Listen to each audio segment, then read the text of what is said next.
আমরা জেদ্দায় গিয়েছিলাম। তো জেদ্দা থেকে আমরা ওখানে বুলেট ট্রেন আছে, তো বুলেট ট্রেনের টার্মিনালে ছিলাম।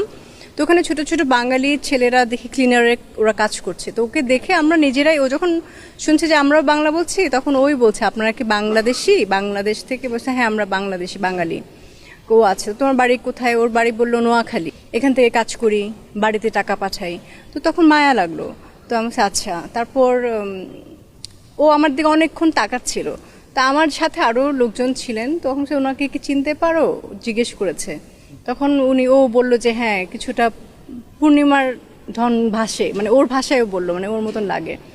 তারপর তো আমি একটু ভিডিও দিয়েছি যে আসলেই। তারপর ওকে আমি বলে এসেছে যে তুমি যাকে পূর্ণিমা মনে করছো আমি পূর্ণিমা, কারণ এরভাবে তো আর হিজাব পরে আমাকে আবায়া পরে কখনো দেখেনি।